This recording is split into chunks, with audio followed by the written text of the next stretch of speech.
get wins on the road. Yeah, it is, especially the way the Bobcats are playing right now. It's hard to win games at this stadium alone, as well as just winning games in the MAC. A lot of stiff competition all around. Here's the 0-1. That one slapped to the left side and foul. Yeah, no kidding. I mean, NIU, they're 2-13 on the road this season, and they're also going against a Bobcat squad that has won 6 games in a row. I got to talk with Lauren Uas when they started that win streak against Central Michigan this past weekend, and she really shared about how she believed the team was going to go on a great streak as the 0-2 is upstairs. Counted 1 ball and 2 strikes with 1 away, no score in the top of the first inning. But you can feel that confidence radiating from the team. We also felt that when we got to talk with Coach Jenna Hall. She feels like everybody's really been hitting their stride. Here's the 1-2 pitch from Green. That one, and almost caught by the shortstop. Tries to turn around, but there is no play. As Sydney Grind not able to corral that one. Instead, trapped it against the dirt. And there's a single for Jenna Turner.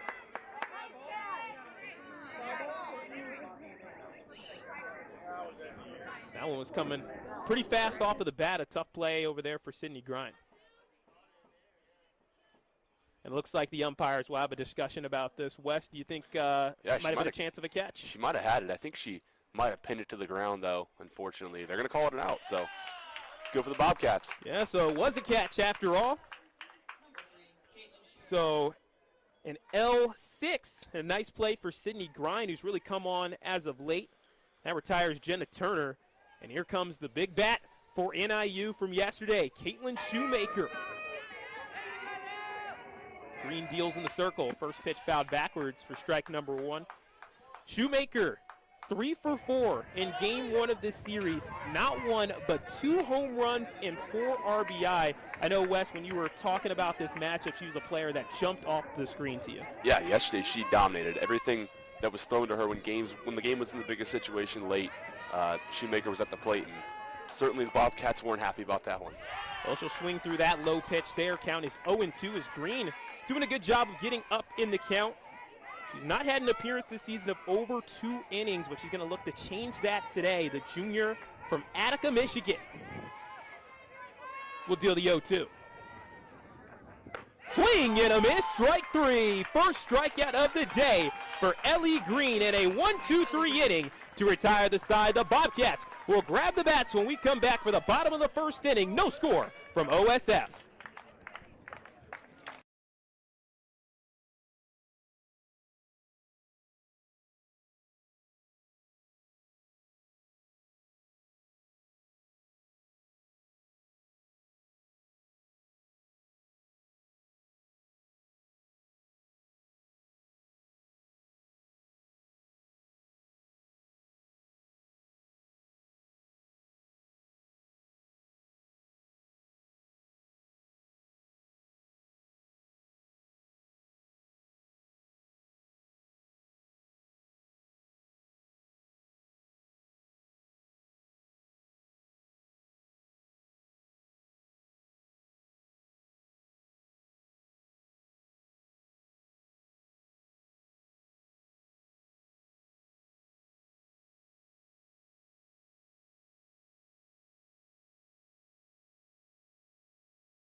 Bottom of the first inning here in gorgeous Athens, Ohio. Temperatures ranging around that 60-degree mark on a gorgeous Sunday afternoon for softball. No score between Ohio and NIU, but the Bobcats will look to change that. It's Tori O'Brien leading things off, working against the pitcher, Danielle D.D. Stewart, who starts the game off just the way she wanted to with strike number 1. For the Bobcats today, it's Tori O'Brien leading things off. Lauren Uhas will bat second. Yasmin Logan is batting third, while Shelby Wessler is in the cleanup spot. Emma Hoffner, coming off a big game yesterday, bats fifth.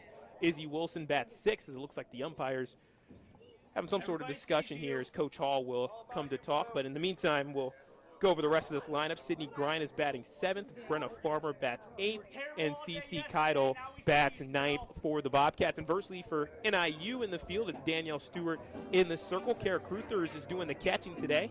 Madison Matthews is at first base. Jenna Turner's at second, while Lana Powell is at shortstop, and Caitlin Shoemaker, she retains her spot at third base. Fiona Crane's in left field. Ellis Erickson is in center field. And wonder what's going on. Do you have any ideas, Wes? Yeah, I'm not really sure what happened. I saw the umpire point as if to throw somebody out, and I was a little confused by it, but we'll see what happens. Also am confused as well. And it looks like they put a fist in the air. It's either an out or a strike. Either way, Bobcats on the season. They are 19-18. They just got back over the 500 mark this season. And something that's been interesting, Wes, throughout this span is in this win streak, they've been down in every game throughout the win streak, but they have rallied themselves back. Yeah, we talked with Coach Hall as well about that before the games this weekend. And just the way this team battles, the fight they have, they never give up. They play every second like it's the last second on the field as we get a big ovation here. So it looks like the count remains the same, 0-1. Still unsure on what the discussion was about. Either way, it looks like it is solved.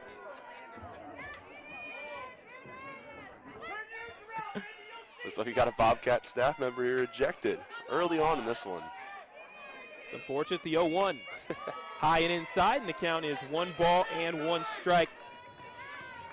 Danielle Stewart, she's a player that doesn't need much introduction. MAC all-freshman team last year, yeah. all-MAC first-team player, one of the best pitchers in the entire conference, the 1-1. That one just misses the zone, a hair inside. Count is 2 balls, 1 strike. But she's just been so impressive, being able to not only, of course, be an elite pitcher, but also an elite batter as well, as one of the top ERAs in the Mid-American Conference as well. Sub-3 as a starter, the 2-1, right where it needs to be. 2 balls and 2 strikes to Tori O'Brien. Yeah, you mentioned that great ERA. Danielle Stewart also 3rd lowest opponent batting average in the MAC, so she dominates this season on the mound. Here's the 2-2. Popped in the air to stay alive and foul. Well, yeah, that's a good point. I mean, Coach Hall even talked about how, hey, if you're playing NIU, you've got to go against a pitcher that you know is tough, and she's tough to beat because of her mentality in the circle. Here's the 2-2. Swing and a miss on an elevated pitch. First strikeout of the day for Danielle Stewart. She's had some really great outings this year against Ohio. 2 strikeouts yesterday.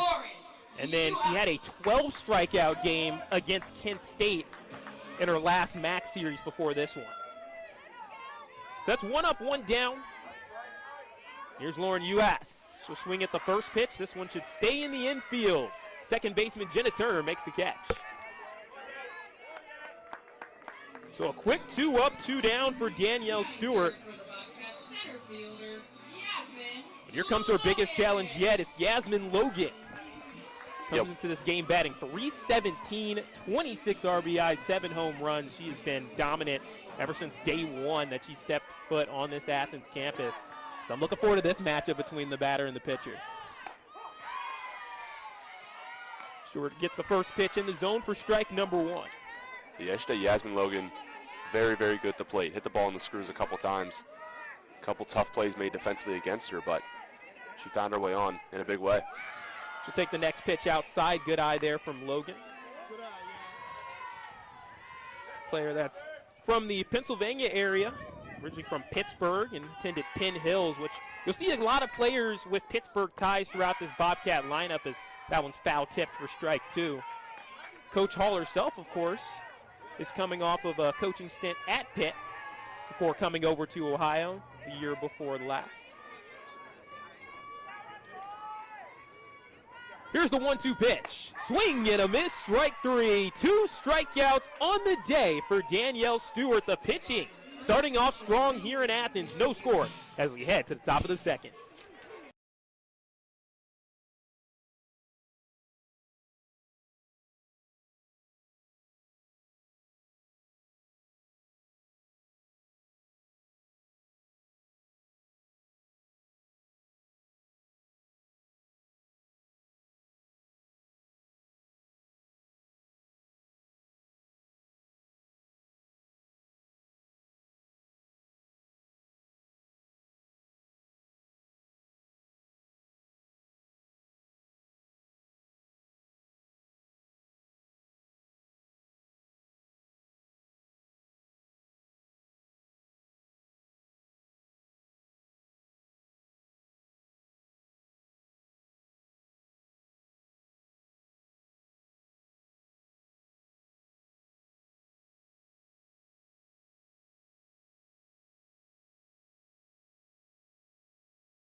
One inning up, one inning down. How about a pitcher-on-pitcher matchup to begin this second inning? Ellie Green in her second inning of work versus Danielle Stewart, who just had 2 strikeouts in her first inning of work. She's now up at the plate and takes ball number 1 outside.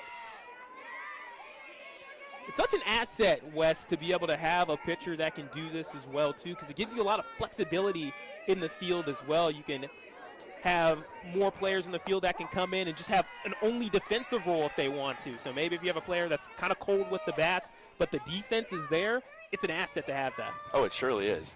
So much flexibility for the coaches as well. Can do a lot of things with the same amount of players. Count is 1 ball and 1 strike to Stewart. That one's a little bit high. Count is 2 balls and 1 strike. Emma Hoffner's doing the catching today for the Bobcats, while Brenna Farmer is at first base. She's really come on strong as a freshman. Lauren Uhas is at second base. Sydney Grimes at shortstop. Shelby Wessler's playing the hot corner at third base. Izzy Wilson's in left field. Yasmin Logan is in center, and Cece Keidel is in right. Here's the 2-1. That one's laced foul over to the left side. Speaking of the coaches, we talked about Jenna Hall, but with NIU, they're also coached by a coach with a lot of experience in her own right. It's Christina Sutcliffe. In her 12th season at the helm of NIU, she's led this team to a couple of MAC West Division titles back when they were split into divisions, the 2-2. That one's a hair low on the off-speed. Count is 3 balls and 2 strikes. But she led NIU to a MAC West Division title in 2016 and has gone to the championship game twice in the MAC tournament, 2013 and 2018. Bases clear, no score. Here's the payoff. And that one's inside, and a well-earned walk for Danielle Stewart. Shows some good patience at the plate. This has been the big challenge for Ellie Green this season. She's walked 7 and struck out 2, so a tough walk to strikeout ratio, but that's what she's going to work on here today. Takes us to Katie Ramage.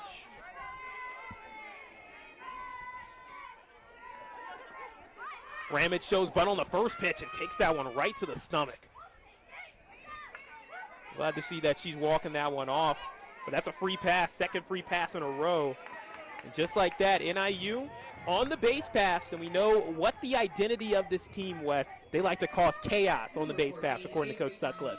Yeah, they do just that. Yesterday, like I mentioned, 5 stolen bases in game 1, 1 more in game 2. A dangerous team when they get on the base paths. Definitely are. So now 2 aboard with nobody down. This will be the challenge here for Ellie Green. She dials in the first pitch to Carnahan. That one's high and inside. It's a big leadoff from each of the runners. You're already seeing them about 5 or 6 feet off the bag already. Yeah, they're getting aggressive. And that's one thing that we talked with Coach Hall about, too. How do you limit that? She mentioned the pace of play that she likes to see from her pitchers. Looks like we're going to have a pinch runner coming in. So running for Danielle Stewart is Fiona Crane.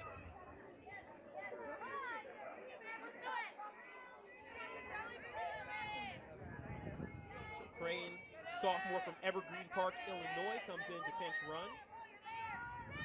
With the 5th most stolen bases on the team last year, 12 stolen bases in 15 attempts. She is somebody that can run on the base pass a little bit. Here's the 1-0. That one knocked on the ground over to Lauren Lujas, makes the play, throws it down to first base to get 1. However, a productive plate appearance for Avery Carnahan on the ground out pushes Ramage to second and Crane to third. 2 in scoring position. This is ideal for NIU West when you get 2 runners in scoring position with only 1 down. You got the sacrifice fly on. It's just a really good spot to be in. Yeah, we know how aggressive they are as well. So anything really hitting the outfield, you can expect to see the Huskies on the move. Here's the sophomore catcher, Kara Cruthers. First pitch high and outside. Good snag by Hoffner. Wild pitch there would have resulted in a run scored. I mentioned earlier the defense that Hoffner plays. Lockdown yesterday, looking to do the same here again today. Green dials up the 1-0. That one laced to the left side. Fielded by the third baseman, Wessler. Not able to make the tag to third base. The throw down to first base is in time on the long throw. And that is 1 down. Or 2 down, I should say. But heck of a play there by Wessler. Not able to make the tag, but she held the runner up. That was so intelligent. That was really smart. Looked her back, almost looked at tagger, realized she was too close to the base. threw on over to Brenna Farmer at first, got the put out. Crane is on third, Ramage is on second, 2 away in the inning after the 5-3 ground out by Kara Cruthers. And there's a big opportunity for Madison Matthews. Take the first pitch low and inside. What a high leverage situation right now for Ellie Green. You get in a little bit of trouble early, allow a couple of free passes, and now you have an opportunity to get out of the inning unscathed. Yeah, 2 on, nobody out. It's a dangerous situation for any pitcher. Matthews readies, and the pitch is high and outside. And the first baseman, Madison Matthews, is up in the count. Having a decent season in her own right, 255 average. Originally from Yuma, Arizona, so coming up north. So the weather's a lot colder here. Not today, it feels pretty great out here. Yeah, it's a beautiful day in Athens.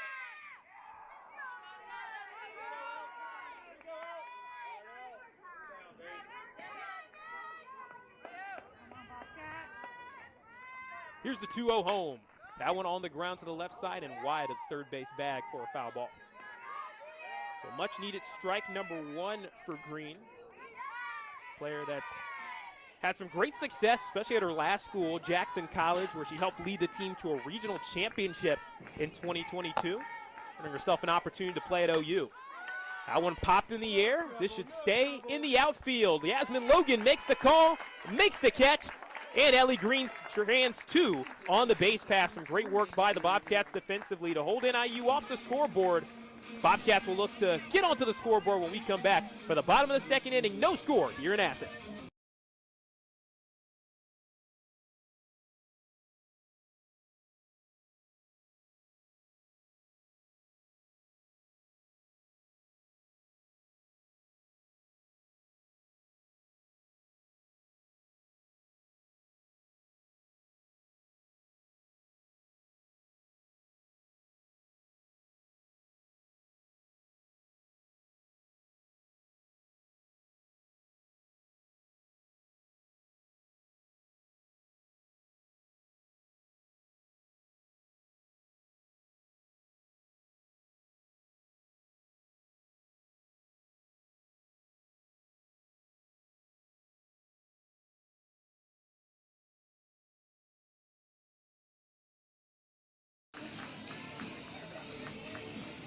Welcome back to Athens, Ohio.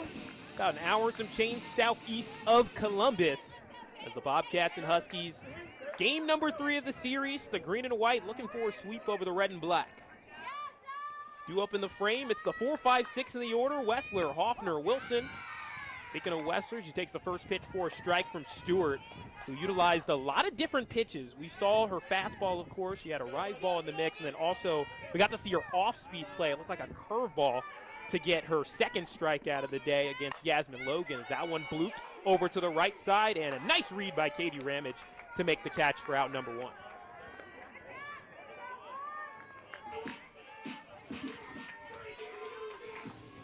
Next up for the Bobcats, number 7, Emma Hoffner. With Stewart, very impressive pitcher for NIU. She's had to do most of the work for NIU from the pitching staff standpoint. There's been so many injuries that the Huskies have had to deal with. That was something that was clear from Coach Sutcliffe as Emma Hoffner's up at the plate. She'll take a look at the first pitch off speed for strike number 1. But Sutcliffe talked about how the biggest strengths for the team, it's the tenacity and also just not using injuries as an excuse. It really built the team's resilience up. Yeah, she mentioned that next Husky up mentality that the team's had all year. You can see it playing a major factor in the way their season's gone so far. Yeah, and you can see players really start to embrace that. When the case of Danielle Stewart, the sophomore from Frankfort, Illinois, talked about how she found her voice a little bit more. She was not very vocal last year, and there's a swing and a miss for strike 2. And you don't expect that a lot from freshmen, of course, coming on to it's a new game. It's a much bigger sort of stage, but she's starting to find her voice a little bit more. And she's a player that can change the culture, according to Coach Sutcliffe. Here's the 1-2 to Hoffner. She'll pop that one in the air and foul. You know, if we didn't have a roof over this press box, I think we would have a lot of souvenirs over here. I'm making that play. I'm making that play. You still got it? Oh, I still got it. Come on. Counts 1 ball and 2 strikes to the catcher, Hoffner, who had a great game yesterday. Actually, 2 great games, I should say. 4 for 6, 5 ribbies. She'll take that one high and outside. That one just off of the top corner. A complete game, too, yesterday. Gunned down 2 runners as well and stopped the Huskies from what they do best.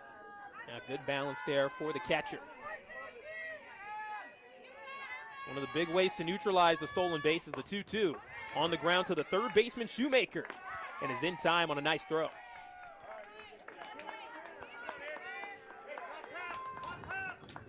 So that's 5 up, 5 retired for Danielle Stewart to start off the day.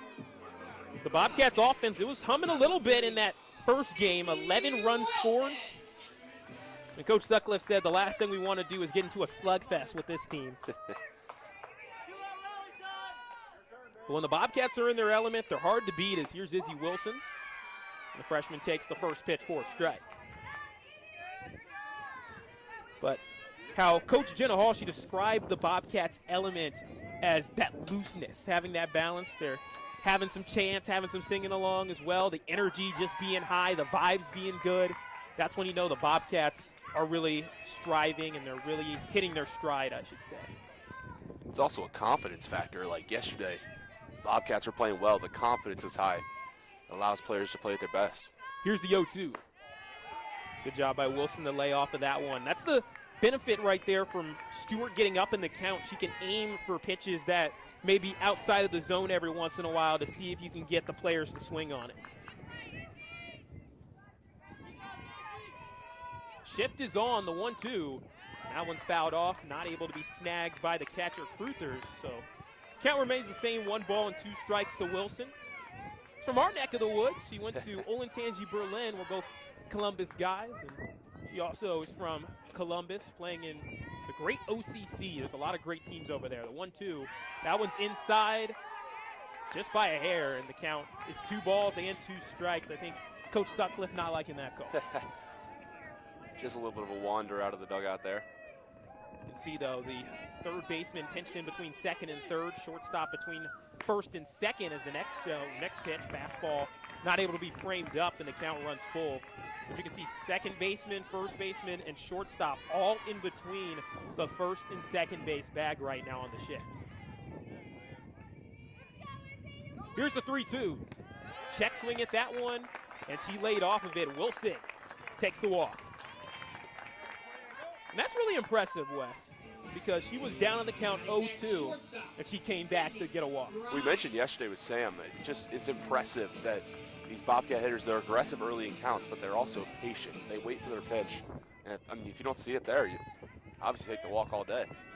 Danielle Stewart this year, 75 strikeouts to 32 walks going into this game, so a pretty good ratio there, more than 2-to-1. She does limit the free passes a bit. Counts 1 ball and no strikes to Sydney Grind. Player that Coach Hall talked about specifically in the interview. Just players that, hey, if that one is fouled, if things happen, you know, she's had the ups and downs. She's been in and out of the starting lineup. But she's so focused on getting better every day and does not let failure stop her from this, which I think is the most impressive, Wes, because, I mean, baseball and softball, these are games where there's a lot of failure that happens naturally. So 1-1, skied up in the air. This one's in foul territory, and no problem for Madison Matthews, who makes the catch to retire the side. So 7 batters faced, 6 retired for Danielle Stewart, no score. And what's looking like a pitcher's duel early between the Bobcats and the Huskies as we go into the top of the third.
2 innings up, 2 innings down in Athens, Ohio. Mid-American Conference softball alongside Wesley Minke. My name is Cedric Granger. Happy to be joining you on my personal favorite day of the week. It's a Sunday as the first pitch from Ellie Green, who's trying to get her season high for innings pitched, is strike number 1 to Alana Powell.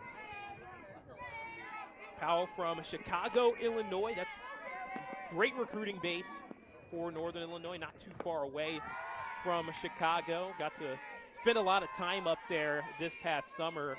I worked in Battle Creek, Michigan, but we played a lot of games while I was broadcasting on the road in places like Rockford. We always drove through Chicago. We were not too far away from DeKalb. The 1-1. That one's clocked up the middle. On a couple of hops, Uhas fields it and gets it down to first base in time for out number 1. It's been impressive so far from Ellie Green. She's been aggressive in the limited time she's been in the circle so far. Yeah, it's great to be able to see her coming back to the fray as well. We've seen what she's been able to do at her last college and having so much success at Jackson College. And now here at OU, the 5'6" junior, making her 4th start of the season, trying to get some good production for Ohio here. And it also just makes things easier on the pitching staff as the count is 0-1 as we turn over the lineup card back to the top of the order with Ellis Erickson. But now for Skip Miller, gives her a chance to pitch a little bit less innings, especially given that there's a big midweek action, or midweek battle, I should say, against Ohio State coming up. Here's the 0-1, and that pitch is low. Count is 1 ball, 1 strike. As you remember last time that the Bobcats took on Ohio State, Skip Miller, she threw a 9-inning complete game shutout. If I had to make a prediction, I'm guessing she's going to be in the circle for Ohio for that one. Here's the 1-1. On the ground and foul towards the Bobcat dugout. Couple people in the dugout trying to make that one-handed snag. Just out of their glove, or out of their hands, I should say.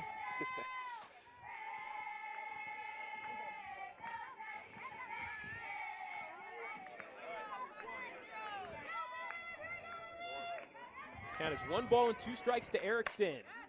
And she'll foul that one off again. Erickson's been a tough at-bat the past 2 days. Certainly has been. Erickson on the season, Wes, 396 average.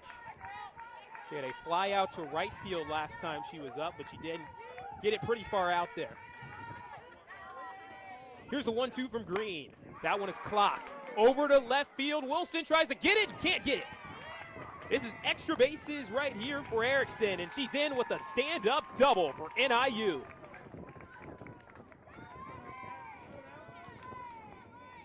Wes, it took a little while, but we got our first hit of the day. Yeah, just a little bit.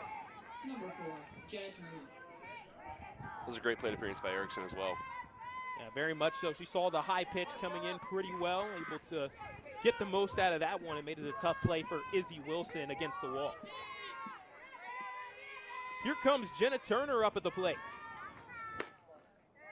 Tries to get a running start there. The pitch is a little bit offline, and the count is 1 ball, no strikes to Jenna Turner, who had a line out to the shortstop grind last time she was up. It looks like right now the infield pinched in for the Bobcats. 1-0 delivery. That one slapped to the left side and foul. Now, the fun part about today, when you got softball and baseball going on at the same time, you have times where the softball foul balls can land in the ballpark, which is pretty interesting. So it'd be a fair ball at Bob Wren Stadium, but a foul ball at OSF. Pretty interesting. The 1-1. And that one's upstairs. Hoffner staring down Ellis Erickson, but she'll go back to second base. Yeah, Erickson was aggressive yesterday on the base pass as well. I believe she had a steal in both games, so someone to monitor. Definitely is. She got some great speed. She's a mixture of an outfielder and a catcher, which I think is a really cool combo. The 2-1. That one's outside. Hoffner with the pump fake. Counts 3 balls, 1 strike to Turner. Turner's from Marengo, Illinois. She transferred from Rock Valley College. I was talking about Rockford a few moments ago. That is right there in Rockford. And the way that she got to get on NIU's radar is the 3-1, and there's a walk.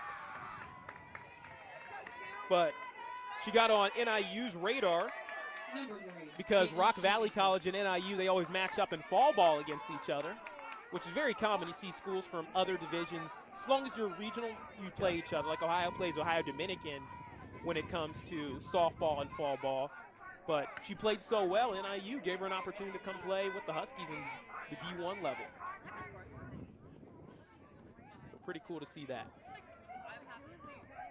So Ellie Green with 2 walks today, but also a strikeout and 2 1/3 innings of work. But you can see right now, it feels like NIU starting to get the energy going a little bit more in the dugout right now, Wes. Yeah, this is one of those times where you kind of gotta lock it down. Reminder that in the second inning, the Huskies had runners on second and third with just 1 away in the inning before Ellie Green forced 2 outs in a row to strand 2 on the base pass. Also in part thanks to a great play by Shelby Wessler. Here's Shoemaker. She tries to bunt that one. It's fouled backwards. The count is 0-1, but Shoemaker, a very dangerous bat to have for NIU in this situation in that top of the order. Is looks like Hoffner took one off the wrist. Coach Hall and Hoffner having a little laugh with each other. It's great to see that connection, that bond, and it seems like Hoffner's okay. Yeah, Coach Hall mentioned that Hoffner's the heartbeat of the team. You can tell the team feeds around her. That's right. It's important to have that as a catcher, too. Nothing like having a catcher, not only is she effective defensively, offensively, but also from her leadership perspective. Count is 0-1 to Shoemaker, who had a strikeout last time she was up. She's going to lace that one foul over to the left side. She got a good vision on that one. Just a little bit early to the park. I mentioned earlier her games yesterday. She was dominant at the plate. We'll see if she can do it again today. Shoemaker returning back to her home state. She's from Bellefontaine, Ohio. The 0-2 is fouled backwards. And that's always got to be exciting, too, whenever players sign with teams that are outside of the state in the Mid-American Conference or conferences like the Big Ten. You get that opportunity to return home on the schedule just naturally, which is really cool.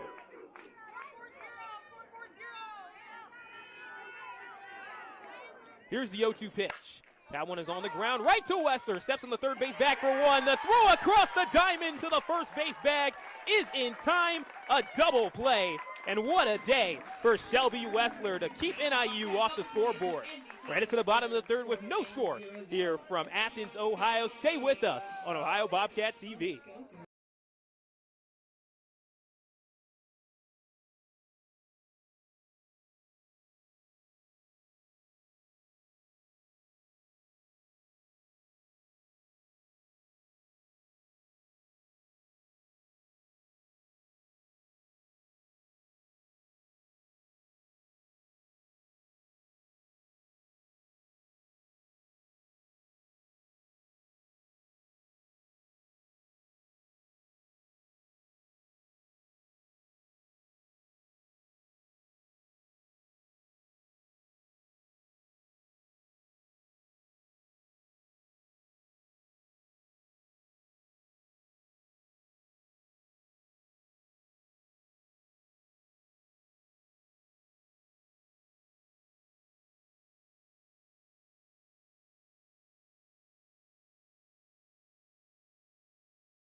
Bottom of the third inning here in Athens, Ohio. Bobcats and Huskies matching up. Game 3 of the series. Bobcats looking for a sweep. They took game 1 yesterday, 11-6. Game 2, 4-2 win for the green and white. But right now, the pitching and defense has been the strong suit for both squads. As Danielle Stewart, her first pitch is upstairs for a ball to Britta Farmer. Player that Coach Hall's been really high on as well. Noted her high softball IQ from jumping to this level. She had a home run in last weekend series against Central Michigan. And a great call by Cedric. I know you won't take credit for it, but it was a great call. I appreciate it, my friend. Counts 1 ball and 1 strike to Farmer, who's bat .232 this season. She'll swing through that pitch there. As right now, Stewart, her stuff has been fantastic today. Yeah, she's been dominant. Really locked down this Bobcat lineup so far. Yeah, Yeah, when it comes to pitching, it really starts with the mentality as well. From your bullpens, from your warm-ups, it just has to be there. As a 1-2, lifted in the air over to the right side, and no problem for Katie Ramage. 1 up, 1 down. But yeah, with Stewart last year, had a lot of great statistics. She was, of course, one of the best pitchers in the MAC already as a freshman, leading the team with a 3.06 ERA, which was top 10 in the MAC. 13-10 record, and there's 13 wins. That was number 4 in the league. And there's a bunt laid down by CeCe Keitel. The throw to first base is not in time. CeCe Keitel legs one out for the first hit of the day for the green and white.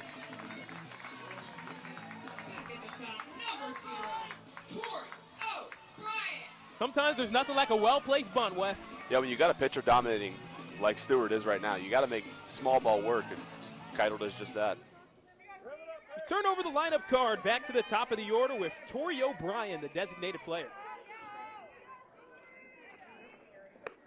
So swing to the first pitch that's elevated. Nice job by Cruthers to threaten that first base to keep Keitel honest. Maybe Ohio trying to give NIU a taste of their own medicine when it comes to stolen bases. The Huskies set the program record last year for stolen bases, trying to do the same thing again this year, the 0-1. And that one's upstairs, evens up the count. 1-1. In terms of the conference standings right now, Miami, they've been the team to beat. They're a perfect 11-0 in conference, and they've won 15 in a row. The Rockets have been getting hot. They are 9-2 in league play as the 1-1. Misses the zone low, 2 balls, 1 strike. To Tori O'Brien, who had a strikeout last time she was up. Speaking of Toledo, that's the next MAC matchup for both of these teams.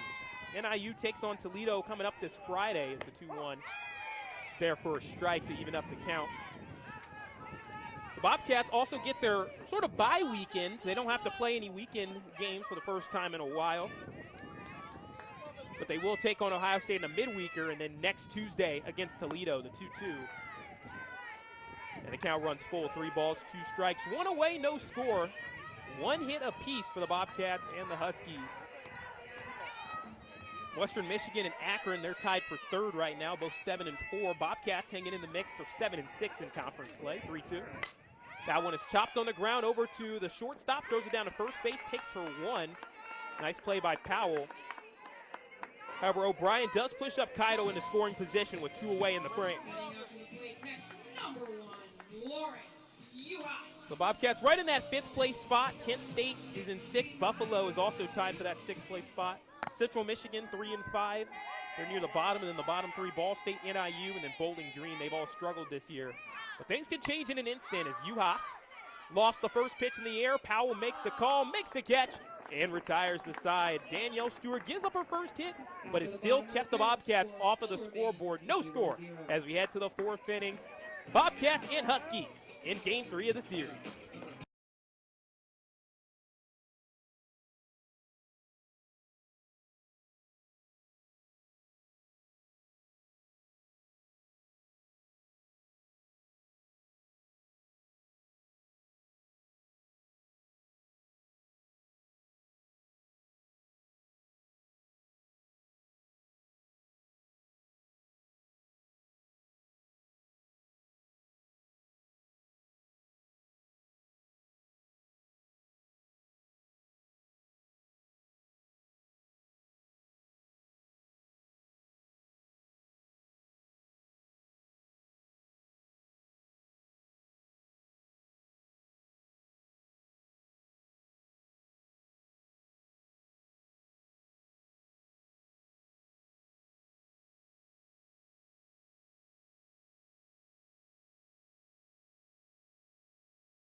Top of the 4th inning here at OSF. Bobcats and Huskies are scoreless. And now in with the play-by-play, my good friend Wesley Mickey, take you through the 4th and 5th inning. There we go. Danielle Stewart's going to lead off here for the Huskies. Zelly Green fires in a first pitch strike there and jumps ahead in the count 0-1. Yeah, it's funny we get another pitcher-on-pitcher matchup to lead off the frame. The first time these two teams matched up, or I should say two players matched up, Green and Stewart. Stewart earned the walk. As that one lifted into center field. Yasmin Logan back on it. She'll make the play on the track for the first out in this one. As I think a lot of Bobcats breathed a sigh of relief there. That one was tracking to go out. Yeah, I mean, Danielle Stewart, she can do it all. That was one where she got a good hold of that one. And, I mean, originally she was recruited, even though she became one of the best pitchers in the MAC, and that's where she mainly got highlighted. She was really great as a hitter. That's what everybody was recruiting her for. As Ramage lifts that one back out again to Yasmin Logan in left center. She'll make the play for out number 2. A busy workload there for Logan. Yeah, very much so. But according to Coach Hall in the interview, she calls her a superstar out there, especially as your center fielder. Your communication's got to be on point. You got to get great reads on everything. And she just does a great job of tracking the softball and its trajectory through the air. She knew where to be exactly on the track to make the catch last time. This time making a run to her right to make the catch. Some good work from Yasmin. As the first pitch into Avery Carnahan. Just misses a little bit outside for ball 1. I mentioned yesterday too, Yasmin Logan, a fantastic day defensively. She's been all over the place, everywhere.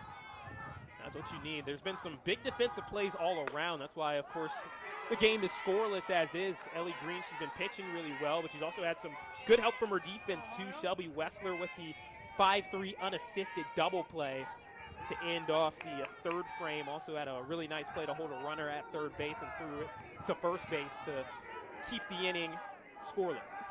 2-0 count here to Carnahan. That one in for a strike. As Ellie Green gets back in the count 2-1 now. You mentioned aggressiveness. She's been very aggressive in the circle so far. Limited that pitch count. Only 44 pitches through 3 2/3. As that one swung on and missed by Carnahan for strike 2. A 2-2 count now with 2 outs to the Huskies designated player. Yeah, you're right about that, Wes. She's done really well picking her pitches well. She has some good rotational stuff, too, being able to place it all around the zone, also mixing speeds decently well, too. The 2-2 pitch just a bit upstairs for ball 3 as the count goes full now.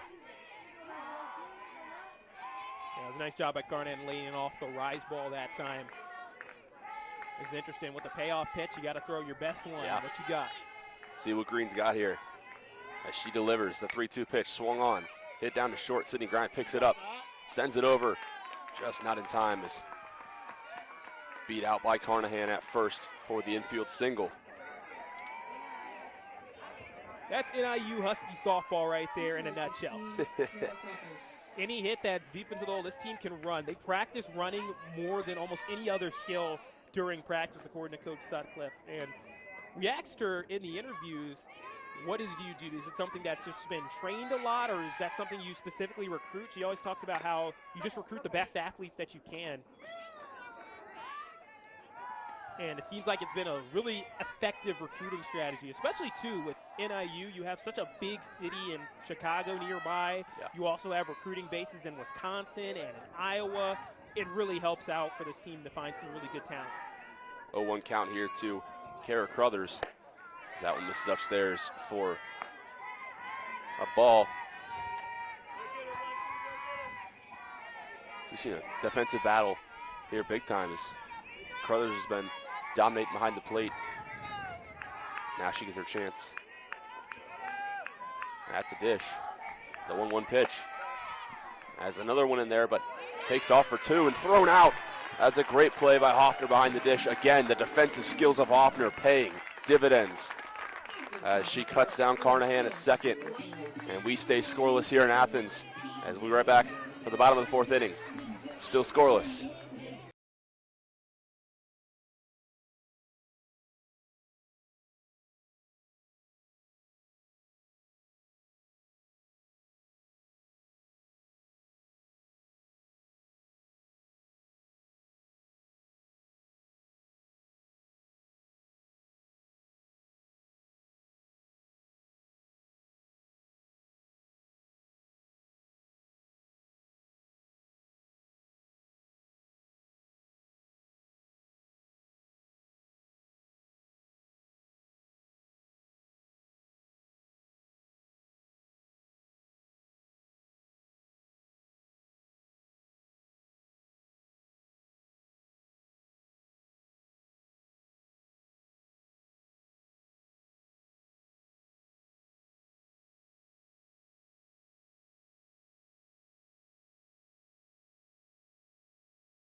Yasmin Logan. As welcome back here to OSF. Joined alongside Cedric Granger, I'm Wesley Minke on the call here for the Bobcats. So we're led off by Yasmin Logan. Still scoreless, 2 hits for the Huskies, 1 hit for the Bobcats. There's a pitcher's duel here. Early on, Yasmin Logan rips that one, just foul, down the left field line. I said yesterday, she was hitting the ball well. She had a lot of line drives, a couple caught, but she's been very good at the dish so far in this series for the Bobcats. Yeah, very much so. With Yasmin there, too. She saw the ball really well coming in, just slightly late on the swing. And that's the strength with Stewart switching all the different speeds up as well, too. It makes it harder for the hitters to get a good grasp of it. But if anybody can, it is Yasmin Logan. She's a big home run threat. 7 home runs this season for the Bobcats. And this seems like one of those games, Wes, where it's just going to come down to who can make that one big play, one big offensive play, because these defenses aren't giving much. It's that pitch just a bit upstairs from Stewart. A 1-2 count now to Yasmin Logan. You could feel kind of the energy waiting for that one big play, as you mentioned. As Logan fouls that one off, it stays alive in the count, 1-2 still. Yeah, it really starts for the Bobcats if they want to get something going early is you got to get your leadoff player on. Because if you do that, now you can have some productive outs that can happen where you may be getting out at first base, but then you at least move your player to second, move your player to third, set up sack bunts. There's that one upstairs to even the count at 2-2. Especially with a runner like Yasmin Logan. A lot of speed. So we see her flying around in center field a lot too, making plays. Very much so. Did a great job, too, laying off a couple of off-speed pitches this time. I wonder if Stewart will go back to a faster pitch this next time. That one misses low. 3-2 count now as Yasmin Logan works it full. Another productive at-bat at the plate, making Stewart work.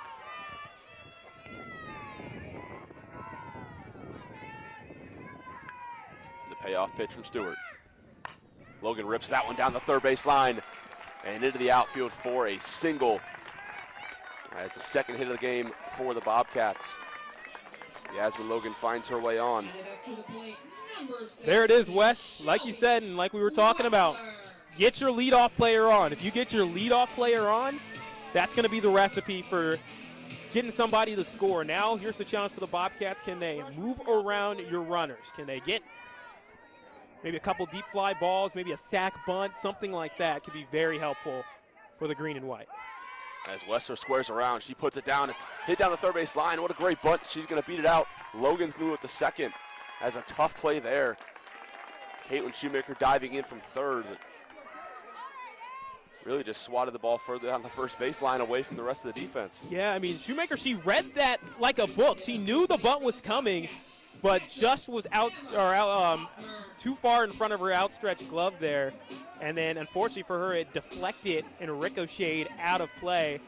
As right now, I do see some bullpen activity going on for the Huskies right now. Of course, Stewart has already thrown quite a bit in this series already. Yeah, 49 pitches so far. Pitched 2 innings as well yesterday in game 1. So, seen a lot of Stewart so far.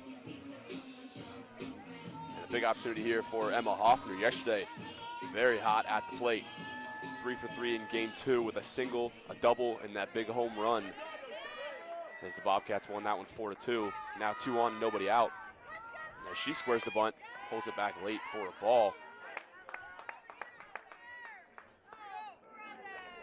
Gonna see how aggressive this Bobcat team will be on the base pass. Yeah, I find this really an interesting thing because I know NIU, since they practice running all the time, I'm going to guess their defense also practices dealing with runners on the base pass quite often as well, too. So I think this will be a good challenge to see if the Bobcats, how much aggression do they use, especially if they try to go for a double steal here to maybe put a little bit of conflict for the catcher. Another square, she gets it down. Picked up by Shoemaker at third there, but off the base, as unable to contain there, Madison Matthews. Not able to cover. And now the bases are juiced for the Bobcats. And a big opportunity for Izzy Wilson. So NIU with their first error. We saw 9 combined errors in that last matchup, and now just a couple of bunts. You were hoping, if you were Ohio, just to at least get a couple of bunts to move a runner to third, but you get the best case scenario. You get bases loaded, nobody out. Anything deep into the outfield is a score at this point. But now you get a crazy play at the plate. Yeah, it looks like they did change it. That was a little toe drag swag on the bag by Madison Matthews, and it looks like she got just enough of it. Or actually, I should say, I believe it was actually Jenna Turner who moved up. Yeah, it was Jenna Turner who went to cover first base from her second base position.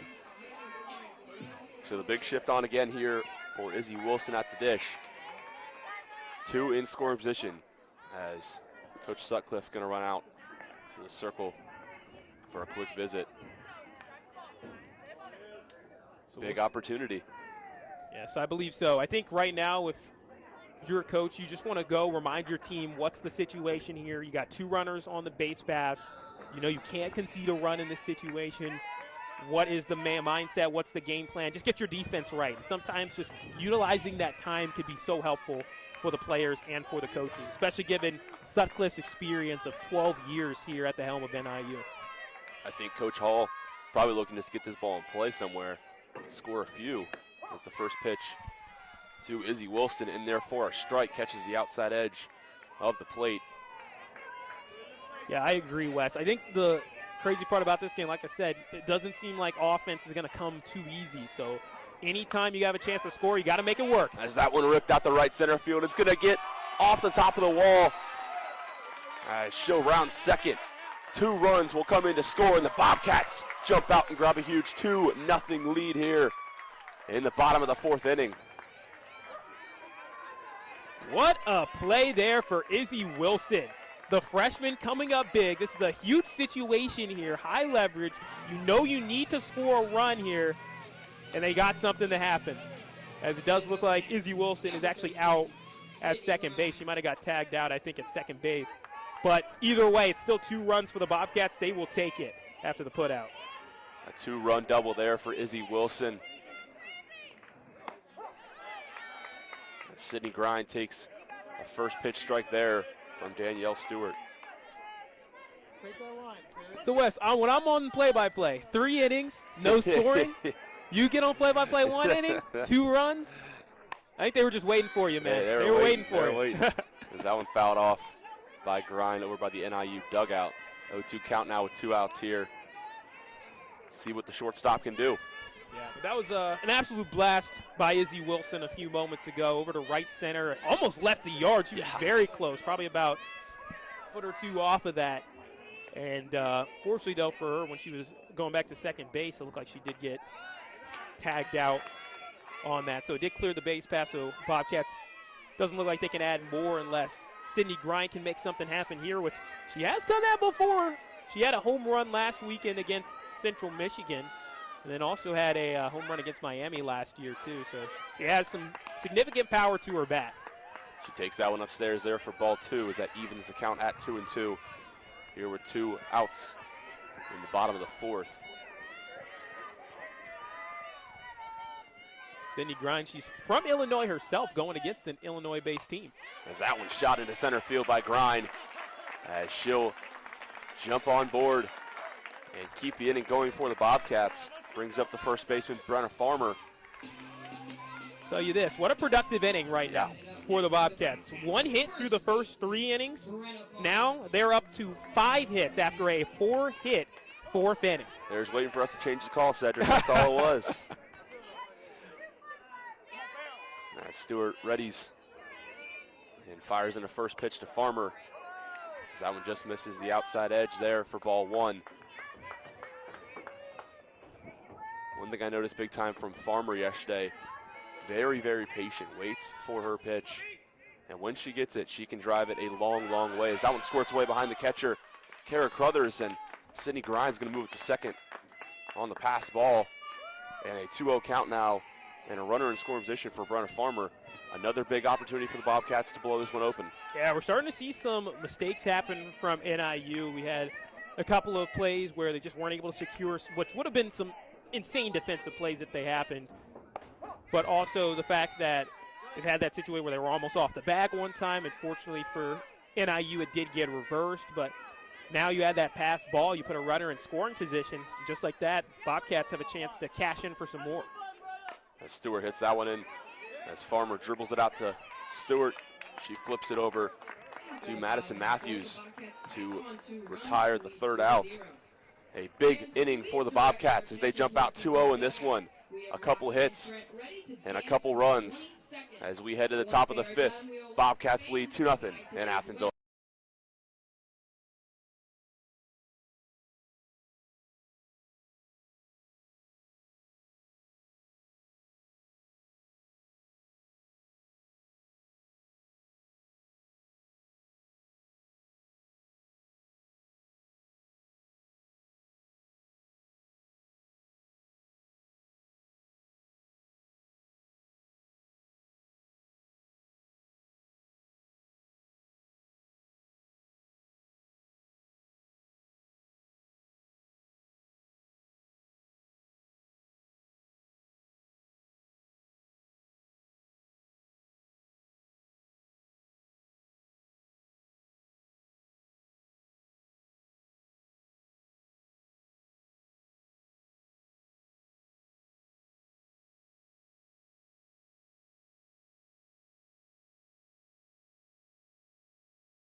Number 16, Kara Fuckers. And welcome back here to Athens, Ohio Bobcats with a 2-0 lead on the Huskies.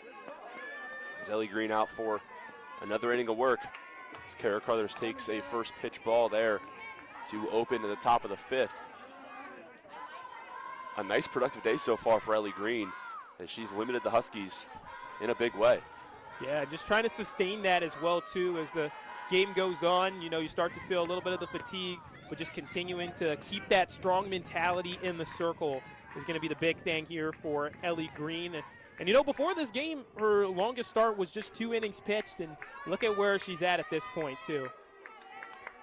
Yeah, through 4 innings so far, has held the Huskies scoreless, limited them to only 2 hits. And she fires into a pitch that's slapped over to second base, picked up by Lauren Uhas for the first out. Brings up the first baseman, Madison Matthews. Madison Matthews. As Ellie Green again, aggressive, limiting the pitch count, staying in this ball game. It is. Right now it seems like she's doing a good job of making the softball miss barrels a little bit. So, you know, you're not getting these massive swings where there's too much velocity coming off of it. You're getting fly balls, you're getting slow grounders, you're getting kind of bloop hits. That's what you kind of want. As that one drilled by Matthews out to deep left field, and that one's going to clear everything as Izzy Wilson looks up and watches it fly. The Huskies get on the board here as they trim the deficit in half. 2-1 now, the Bobcats lead. Is that one off the roof in left field? Yeah, Wes, I think Matthews heard what I said about Ellie Green missing barrels a little bit, and she put her barrel right to that softball right after I said that, launched it to the roof, which doesn't happen very often. I've seen it happen a few times. Marshall had a couple players that did. Of course, the Bobcats had a few players of their own that could do that as well, too. But, yeah, it's always impressive when you can hit it right off the top of the roof of the batting cages over to the left side. But just like that, that's the way to do it if you're NIU. You know, they're usually known for being kind of a speedier team, trying to get on the base pass, create chaos. But if you can get some of those home runs, that's a way to get yourself back in the game with just one swing. Yeah, you mentioned this team really known for small ball, but the big fly, best friend there. As Ellie Green looks in, the 0-1 pitch is in there for a strike as Lana Powell falls behind 0-2. Yeah, for Madison Matthews, that was her 3rd home run of the season. Player that appeared in 19 games last year, now kind of a bona fide part of the rotation now. As that one fouled off again by Powell as she stays alive. Almost went fair there at Bob Wren, right next door. There you go, yeah, they actually are just getting started over there. So you can watch that game on ESPN Plus after you're done watching a little bit of Ohio softball here on Ohio Bobcat TV. really liked, I have to give a credit to everybody with Ohio Bobcat TV, ESPN Plus, of course, Jordan, Sam. Got Jake and Matthew here with us, our producers. All the love. As Ellie Green sends one in. The 0-2 pitch misses a bit outside and low. And a 1-2 count now to Alana Powell. Yeah, but this first year of ESPN Plus softball and ESPN Plus baseball on campus. So, again, just some really Exciting. great movements in terms of the broadcast. As Green fires that one and smacked by Powell into center field for a single. And the Huskies with a runner on now as they flip the lineup over to Ellis Erickson on top again. She's got a chance to do some damage with only one away. How about this from NIU? You're getting the bottom of the order being very productive right now for the team. With Powell, that's her first hit of the season. So that's huge right there for the player from Chicago. And then Madison Matthews, she gets her big home run as well, too. Those are the 8 and 9 in your order if you're NIU. You're getting production there. You're in great shape. As Green fires in a first pitch, slapped down the third baseline, but goes foul. Away from the outstretched glove, Shelby Wessler. So we see a little bit of drama here in this one with one away for Ellie Green as she looks to get out with just one run on the board.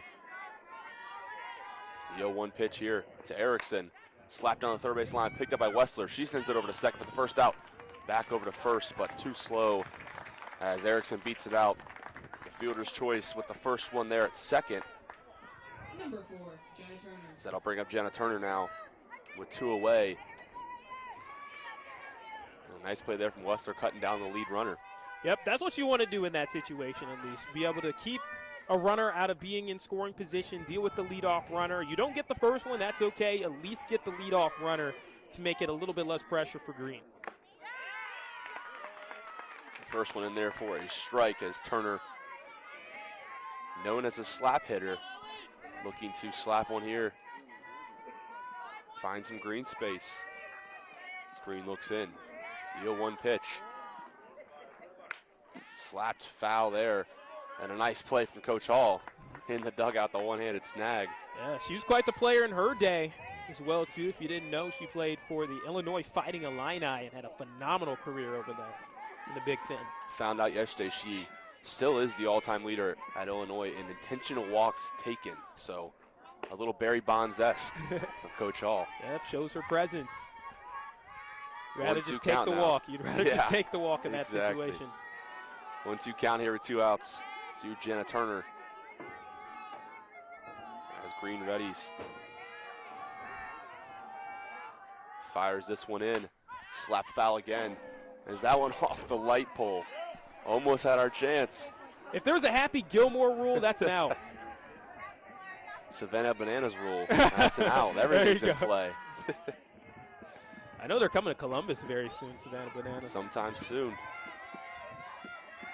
As Green in the green and white gets ready. She fires this one in. Slap down to short. Sydney Grind fires over to Farmer for the out. As Green does a nice job at limiting the damage. As NIU cuts the lead in half on a big fly from Madison Matthews. 2-1. Bobcats lead here in Athens.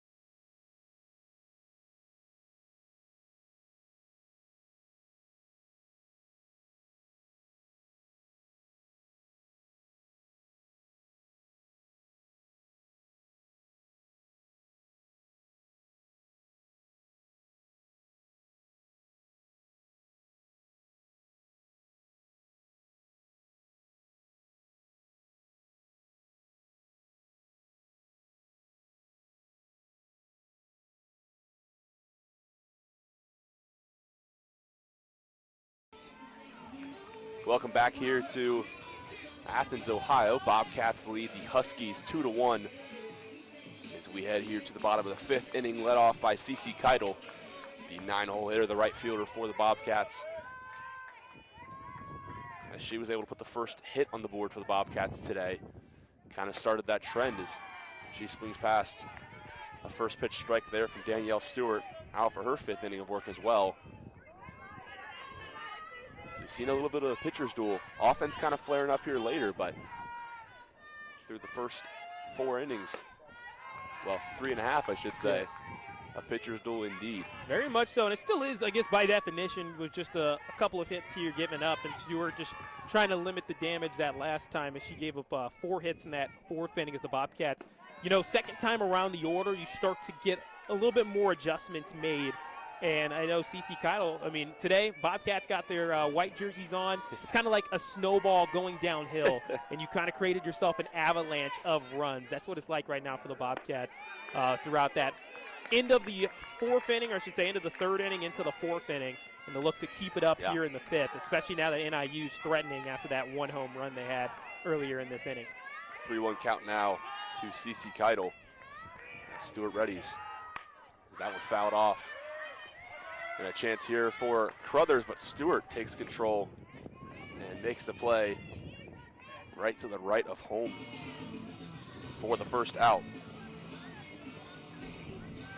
You don't often see that one. Nope, it was good communication. I'll have to give NIU credit for that, because that easily could have turned into a play where either I got it, oh, you got it, and it just landed in between you. We saw that at the Major League Baseball level quite a bit throughout the early season. So it's like communication is key. It always is. It was great job, great leadership, too, from Stewart to be like, hey, I got this. This is mine. As Tori O'Brien fouls that one off. So run to the top of the order now. 3rd at-bat here for O'Brien. Struck out in the 1st, grounded out to the shortstop in her 2nd plate appearance. See if she can do some damage here in her 3rd. The 0-1 pitch. Just a bit outside to even the count at 1-1. Yeah, see, this matchup is all about the cats and dogs. Of course, got the Bobcats and the Huskies. Fortunately, it hasn't rained cats and dogs like it did last week when we had to delay one of the games. But speaking of dogs, people have their dogs in the park today. As that one ripped up the center and into center field by Tori O'Brien. She gets on base for the first time today. Have good work by O'Brien there, hitting that one right down Broadway.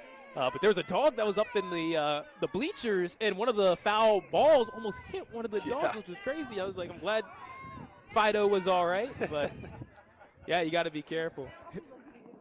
There's one on here. Yeah, a couple of good boys here, a lot of doggos around, at least 2 that I see. They may be dogs, but they're cheering for the Bobcats, it looks like. As we'll see, Belle Hummel now coming in pinch hit for the Bobcats. Taking the place of Lauren Uhas in this spot. First pitch misses away there for a ball. It's exciting to see for the Bobcats. Of course, Belle Hummel, a huge part of last season and her freshman campaign. This year, dealing with some injuries. And that's been the biggest challenge for her this season. 2-0 count here to Hummel with 1 away and 1 on. She's really worked hard to get herself back into the fray. Coach Hall says she has such a huge impact on the bases and is even faster. Despite the injury, she's gotten even faster, which is really important as well. She's also a slap hitter, so she can use that to pick up RBIs. Those are all the things that she described when I told her, what is it like when Belle Hummel is humming? Cedric is back in his bag, folks. Do not worry. 3-0 count here to Hummel. As Stewart fires in a nice pitch there for a strike. And he gets one back. As Hummel looking to do some damage. So we got 5 infielders right now for NIU. Looking to take away that speed game, but Hummel takes the walk instead. And now 2 on for the dangerous bat of Yasmin Logan. Just the 2nd walk of the day for Danielle Stewart, and that evens up the strikeout to walk ratio for the day. 2 Ks, both were in the 1st inning, but since then, Bobcats have dealt really well with her pitches. Yasmin Logan with that single back in the 4th inning, later scored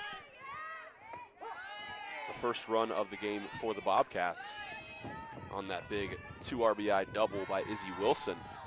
She looks to do a little bit of her own damage here with 2 on and only 1 away. 0-1 count for Logan. She takes that one on the outside edge, falls behind here 0-2. That's just Stewart. a good pitch from Stewart, yeah. I mean, you paint the outside of the zone like that, you put the batter in a lot of conflict on whether to swing or not. Stewart fires in the 0-2 pitch, misses low there. Is a little in between if the runner should go or not. And Hummel stay put at first, second. 1-2 count now for Yasmin Logan. Stewart deals in. This is upstairs and evens the count at 2. Another big opportunity for the big bat of Yasmin Logan. We talked about her great defensive strides. Has been quite productive, as you mentioned, 7 homers on the season. As she sends that one out in the deep right center field, going back on it. As a nice play by Ramage, but it gets down. And they're going to send Tori O'Brien, and she's going to score as the Bobcats get that run back that they surrendered in the top half of the 5th. And they regain a 2-run lead. So very interesting play here. So in the outfield for NIU, they made the catch, but on the exchange to try to throw it back to the infield, the ball was dropped. So it's almost like a de facto sac fly plus error here for Tori O'Brien to score, but the Bobcats, they will take that one. That's a very fortunate break. And it keeps Yasmin Logan in the wheels that she has on base pass as well. So yeah, no, so they actually say drop, yeah. I'm surprised, yeah, I guess they did say it's a drop instead of a catch. And I was with you. I thought on the exchange it was bobbled, but looks like it was a no catch as Stewart regains the circle now. 3-1 lead for the Bobcats, 1 away here, 2 on. And Shelby Wessler at the dish. She also singled back in the 4th and later scored. Looking to bring home a few of her friends here. As that one sent out into left center field. Ranging back is Crane, and she'll make the play. As a tag-up opportunity for Belle Hummel. She's in safe at 3rd. As a nice sliding effort as both Bobcats move up. Now 2nd and 3rd with 2 away. So a productive out for Shelby Wessler. So there you go. There's an example of Hummel's speed increasing between last year and this year. According to Coach Hall, you got to see it on display. That's the one where you had to really run your tail off to get to that third base bag, and Hummel had a great slide to get in there with her hand, just being able to get the bag before the tag. Yeah, Stewart delivers on a first pitch, gets away. Hummel is going to come in to score, and a 3-run lead now for the Bobcats as they get 2 back here in the bottom half of the 5th inning.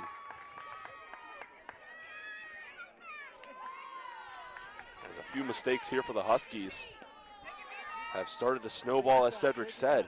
Yeah, this is a tough sequence, too, if you're Stewart as well, because you had the chance to get out of the inning if the catch was made in right field or right center field, to be more specific, and then you follow that up with a couple wild pitch pass ball situations, which is a mix of the pitcher and the catcher just not being on the same page on a couple of the pitches. And just like that, you're finding yourself in a bigger hole where NIU, on a day where it's been a struggle to find offense, 3-run deficit feel like a ton.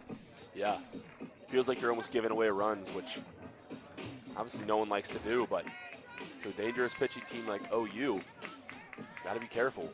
Very much so. It feels like right now Bobcats are in their element, too. Our good friend and colleague Daniel Barnard, he asked Coach Hall in the interviews, what's the Bobcats element? And Jenna Hall, she said, maintaining our balance of looseness and also communication as well, having that good energy. You saw claps, you saw chants that were going on in the Bobcat dugout. That's a good litmus test for the energy that's happening over there with Ohio, and that's translated into their bats and into their defense and pitching.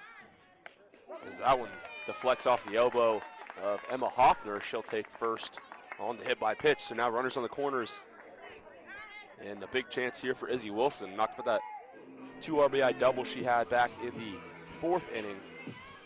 Now a chance with 2 more on to do even more damage. Right, that was a classic move from a catcher, though, too. You know, you take a pitch right there, right on the wrist, don't even flinch. Yeah. take your base. Some serious toughness, and it looks like we will have a pitching change for NIU. Yep. So we're going to see Stewart exit the game here.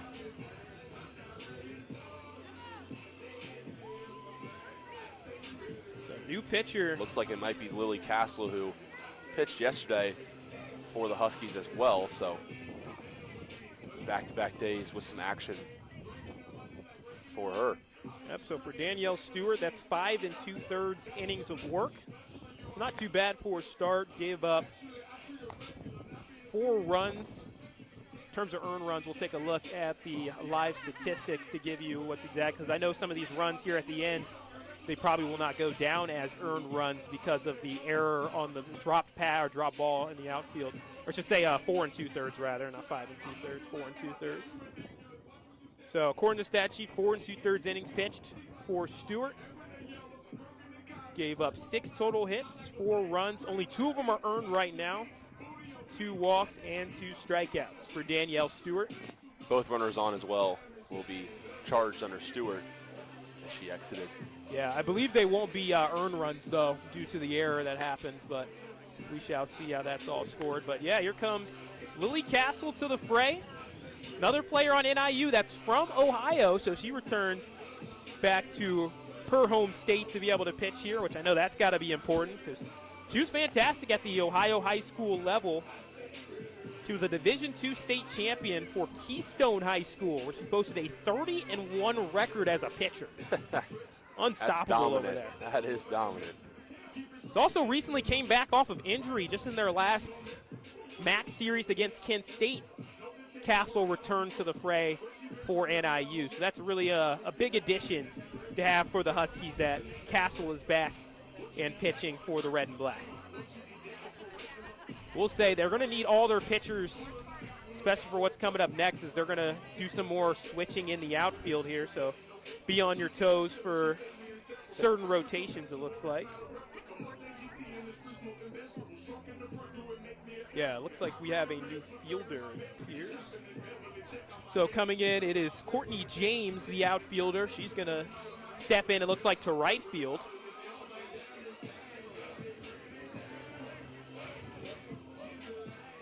This is the advantage, too, with the designated player situation that NIU has. They can change the lineups quite a bit, so that's why you're seeing Coach Sutcliffe have a lot of time with the umpires to make sure that everybody is in their right positions here. It looks like we have a change at catcher, too, here. So all over the map. Yes, we definitely will see that, Wes. Looks like 23. Erickson. Yep, so Erickson's going to come in to catch. A lot of movement all over. So Erickson, you know, that's the joy there. You get to see her. We talked about how she's the rare combination of the outfielder and catcher, Wes. We're seeing that right now. Yeah, she started the game in center field, now moves to the exact opposite spot on the field as she comes to catch. Then we got a new left fielder into the fray. It is Allie Rodriguez, who's going to be the new left fielder. She comes in for Fiona Crane.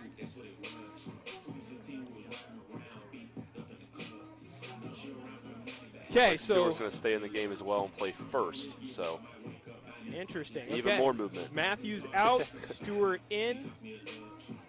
Looks like Shoemaker's still at third base. Powell is at short. I believe Jenna Turner's still at second, and Stewart now moves to first. Erickson is at catcher.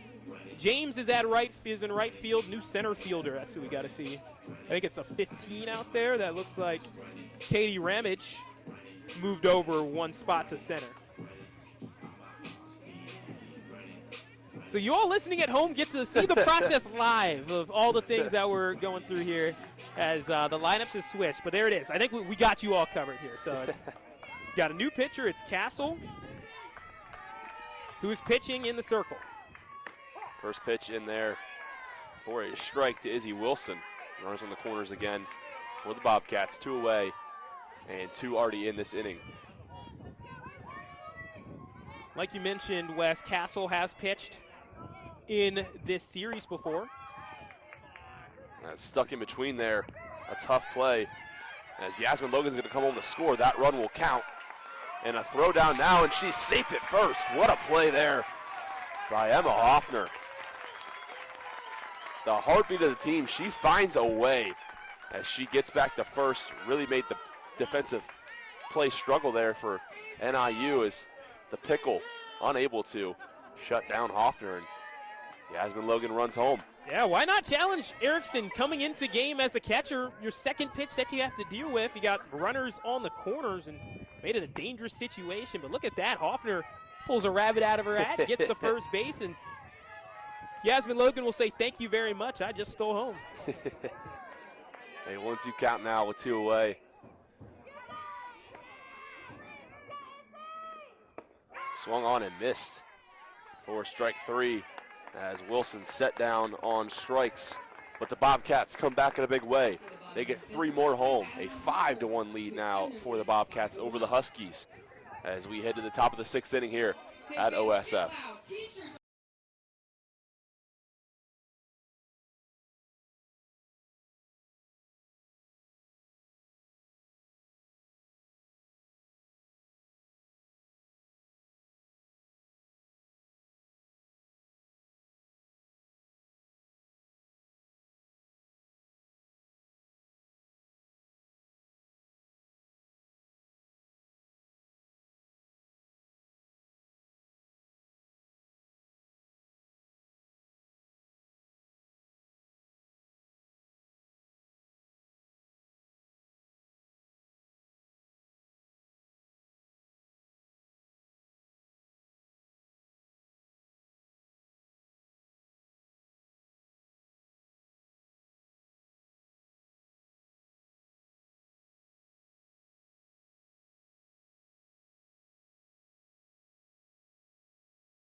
Welcome back here to OSF as the Bobcats lead 5-1 over NIU. Top of the 6th inning here. As Ellie Green back out for another inning of work. First batter she'll see is Caitlin Shoemaker. As that one sent back behind us, foul. I'm telling you, man, you give me a chance on one of these foul balls, I'll make a play. Hey, you know what? Back in your day, did you were you all state, all city? Oh, I wish, man. I wish I could brag about those accolades. Hey, you know, I was all state in MLB The Show. There you go. A 1 pitch swung on and missed by Caitlin Shoemaker, and 0-2 count now. So we think we got all the changes figured out here for NIU. Very much so. I mean, once again, they get a lot of experience for a lot of their players. You look up and down this NIU lineup, you see so. So that one swung on and missed for strike 3 as we see the drop third strike picked up and tossed down by Hoffner. And 1 away now. Number 22, Danielle Stewart. As Danielle Stewart now takes another swing. She exits the game pitching, but heads over to first to stay in defensively. As that one swung on and fouled off back behind home. And an 0-1 count now with 1 away for Danielle Stewart. Yeah, it's got to be interesting, that mindset where you have to go in from, you know, pitching in a game to now just like, okay, now I got to switch gears. Now I'm the batter. But I think it would really help. Like you kind of think like a hitter when you're pitching. You also hit like you're thinking about pitching too. That one slapped with middle just off the outstretched glove. Lauren Uhas at second. So now a runner on for the Huskies with still just 1 away, and the dangerous bat of Katie Ramage looking to do some damage for the Huskies. That's a bar right there.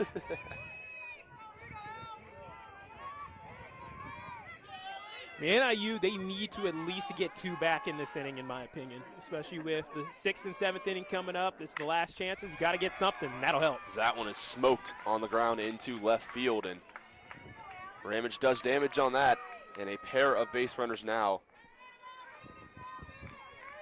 As we're going to see our first chance and first at-bat here of Ali Rodriguez on this afternoon.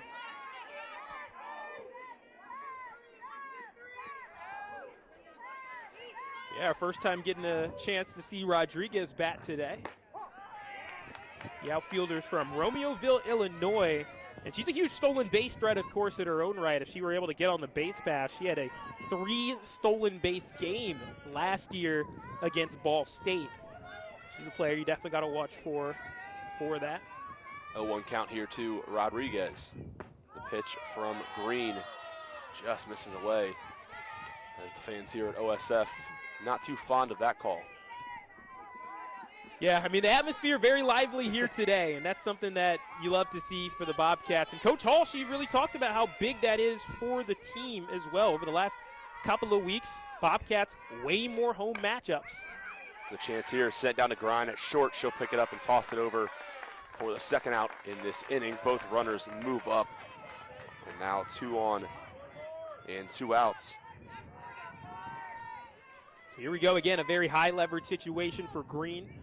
No pitcher warming up right now, so this is a good chance for Green who before this game, she never pitched more than 2 innings in a game this season, and now trying to find a way through 6 if she can here. Well, 2 runners in scoring position. Courtney James, who just substituted in as a runner, now has a big opportunity here for her squad.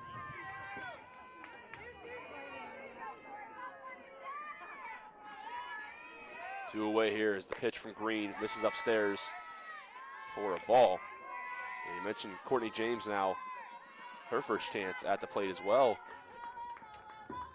Looking to see if she can bring home those 2 runners you mentioned. You think 2 is needed here for NIU to at least make this game close enough.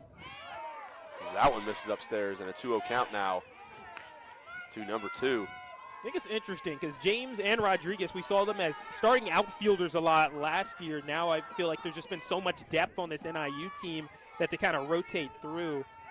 She's a player that played 49 games, started 48 of them last year. So that one misses off the outside edge too, so a 3-0 count now. As Ellie Green falls behind. Looks a little frustrated at the circle too. Maybe didn't get a few calls she liked earlier in this count. Now got to battle back. And it's tough against James. I mean, she is really patient at the plate. She holds her high school record for most walks in a single season with 26. She'll take another one there as she'll head down to first, and the base is juiced. And it looks like Coach Hall might be making a change here as Ellie Green's day might be done with the bases loaded and 2 away. Yeah, so maybe I was mistaken. I didn't see any bullpen activity lately, but I do see Skip working her way to the dugout right now. Skip Miller, the ace pitcher for the Bobcats. Even if so, really great outing right now for Ellie Green. A lot to be proud of for her. A fantastic day for her thus far. She might not be done yet, though. She might try to finish this inning. She's pitched very well so far. 5 2/3 of 1-run baseball, or softball rather. Mind frame there as I'm hearing the OU baseball field get active. Yeah, it looks like no score over there between Ohio and Western Michigan. That's game 3. Bobcats looking to try to get 1 over there. They lost the first game in 12 innings, which is crazy. And in the second game yesterday, Western Michigan dominated. So that'll be a chance for OU to try to bounce back. And then on this one right here, NIU looking to try to get 1 back as Ohio is looking for a sweep. And that'd be huge momentum going forward into their next couple of games. You got Ohio State coming up soon if you're Ohio, and then you got Toledo coming up not this Tuesday, but next Tuesday. So there is some rest that's coming up after the Ohio State matchup for the Bobcats. That's for NIU. Busy week as they're going to continue on the road to take on Bradley. That's at least an in-state opponent. And then after that, they got to take on Toledo on Friday. They will be at home, but it is a long road trip. We're going to see a chance here for Ellie to finish this one out. As a first pitch in there to Madison Matthews for a strike as she returns to the plate here. Had that big home run to left field back in the 5th. As now the base is juiced and a chance to tie the game as she is the tying run here at the plate. As Green fires in, as that one slapped out to left field, but perfectly placed is Izzy Wilson out there for the 3rd out, and Ellie Green escapes a dangerous situation. A 5-1 lead the Bobcats have as we head to the bottom of the 6th inning as the Bobcats look to play add-on here in this one.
Welcome back here to OSF. Bobcats lead 5-1. 5 runs on 6 hits for the Bobcats. No errors thus far. 1 run on 6 hits and 1 error for the Huskies. Sydney Grind will lead off the bottom of the 6th inning for the Bobcats. It's Lily Castle back out. Big swing and a miss there for Sydney Grind. Notice the infield shift this time over to the left side. So Shoemaker, the 3rd baseman, right in front of the 3rd base bag. But then you have Powell, the usual shortstop. She's kind of still in shortstop depth, but she's splitting the difference with the 2nd baseman, Turner.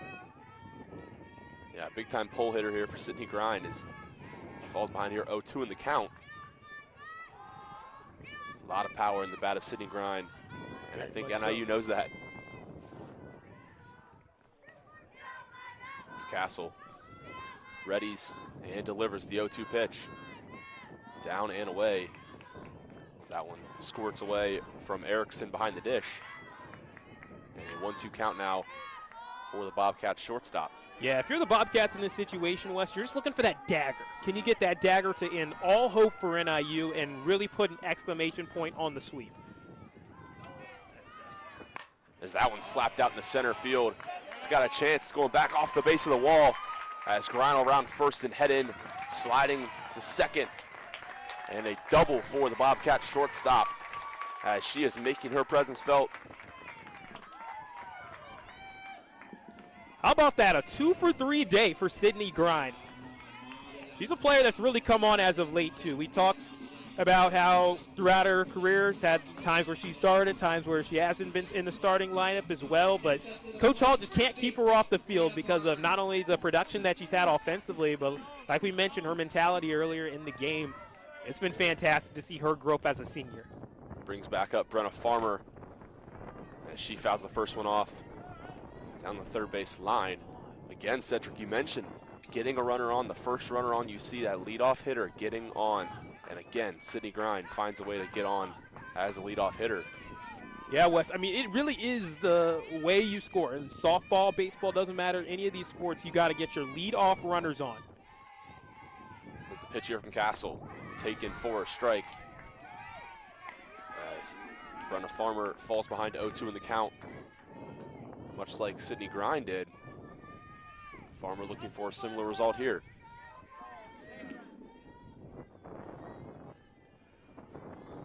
As Castle delivers the 0-2, smacked back up the middle.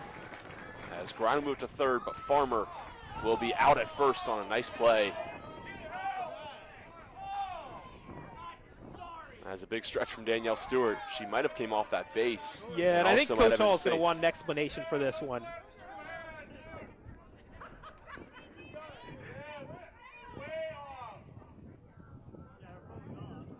This will be interesting. It's a huge difference between having runners on first and third versus just having one on third base. At least the officials will have a conversation about this one. Looking back, it definitely looked like a very close call at the plate. I could see the argument for either way. Potential runners on the corners, like you mentioned. Another opportunity for CC Keitel. They're going to call her safe at first. So runners on the corners for the Bobcats, and a big opportunity here for CC Keitel to really blow this game wide open as the Bobcats look to apply more pressure.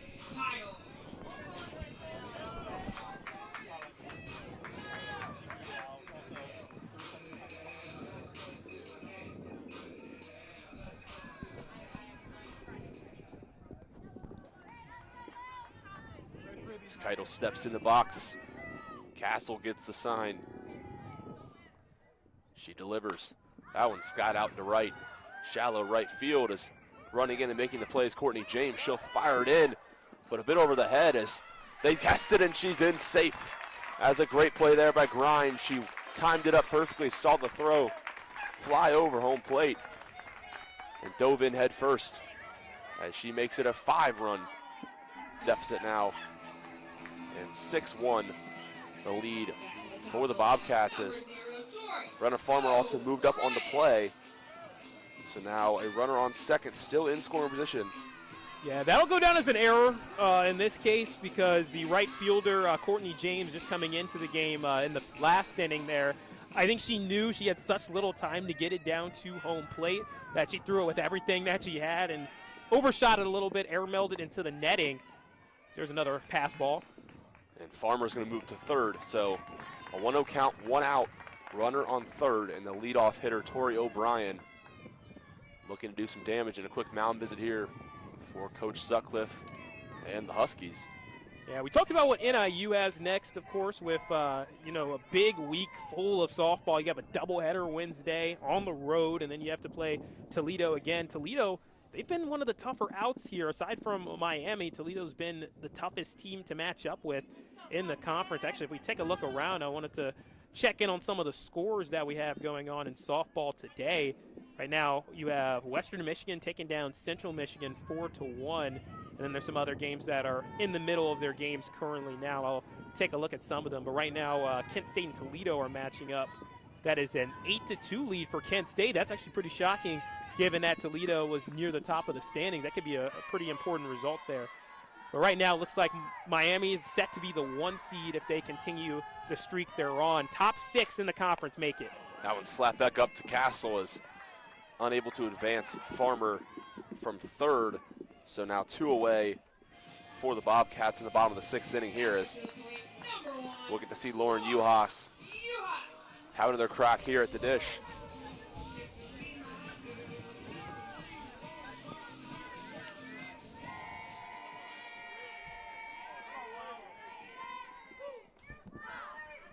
Two away now as we're having a little fun in the booth.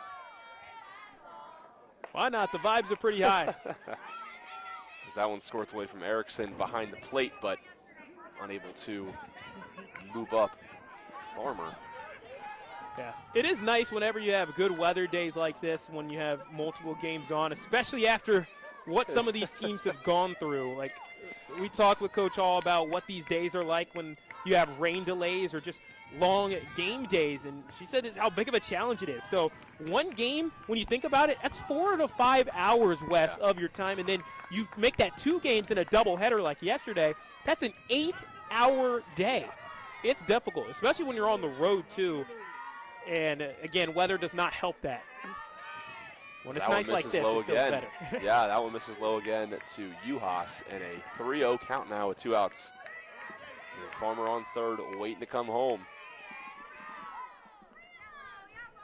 As Lily Castle gets the sign. The 3-0 pitch. In there, top of the zone for a strike. As Uhas ready for a battle now, 3-1 count.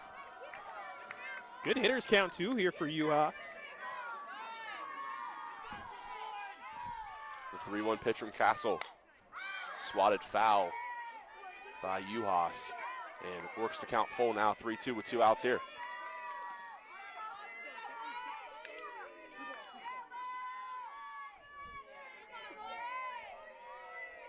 UHAS ready. Castle ready. The payoff pitch. Upstairs and away as Lauren UHAS works a walk. And again, runners on the corners for the Bobcats. And it brings up the dangerous bat of Yasmin Logan once again. Number 14, Yasmin Logan. Some good patience today for the Bobcats. This is the 3rd walk that they have drawn today.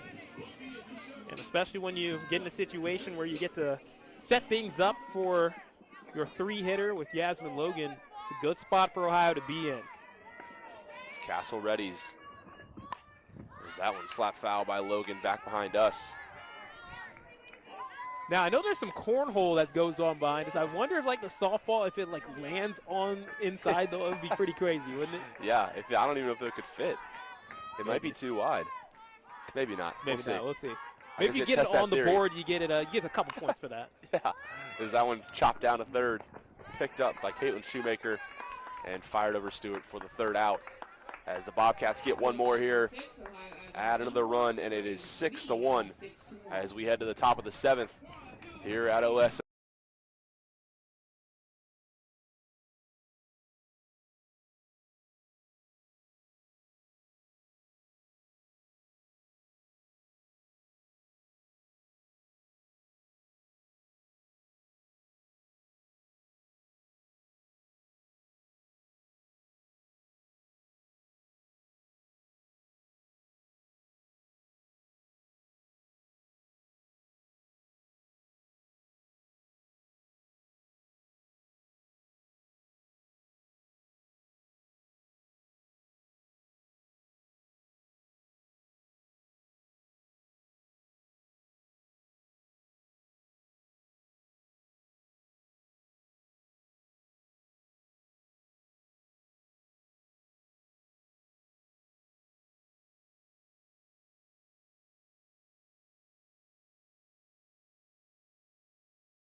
And welcome back to OSF as Ellie Green looks to shut the door on the Huskies.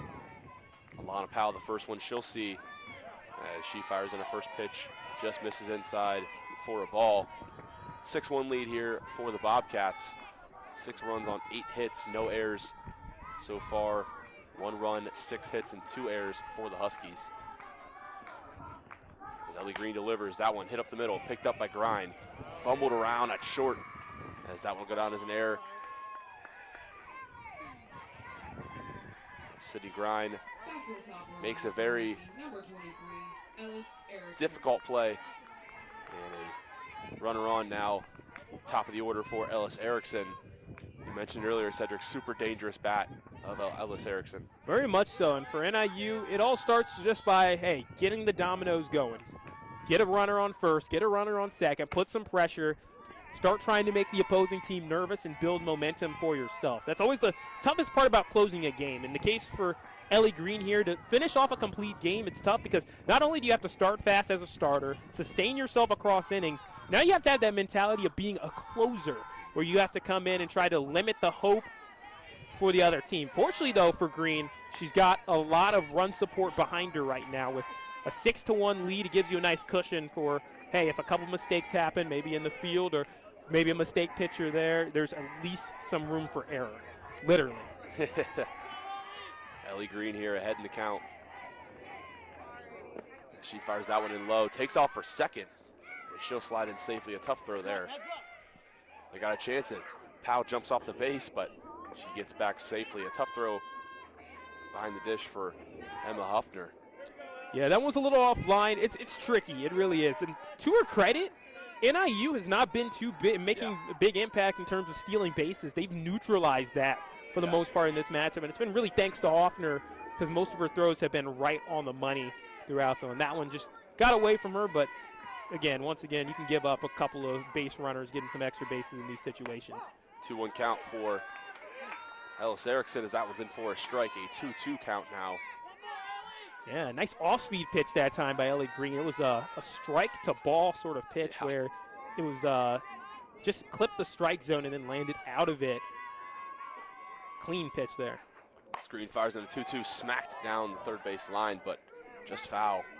The exit for velo Erickson on that one. Yeah. So we were able to talk to Emma Hoffner yesterday after the game, and she mentioned how last year when they played NIU, they ran a lot, and she took that personally. Said it was a challenge this year, not let it happen again. So doing her best behind the dish. That one inside. And a nice pick by Hoffner to make sure that one doesn't get away. Count worked full now, 3-2 for Ellis Erickson.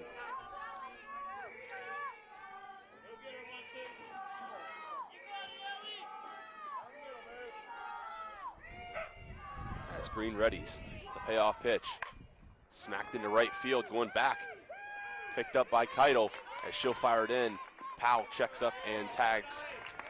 She heads to third, so a productive out for Ellis Erickson, but only 2 outs remaining for the Huskies.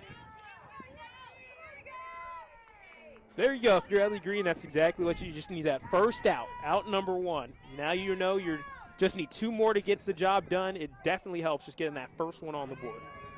It's Powell on third now. Jenna Turner at the dish. 1 away as Green fires in a first pitch that misses outside. A 1-0 count.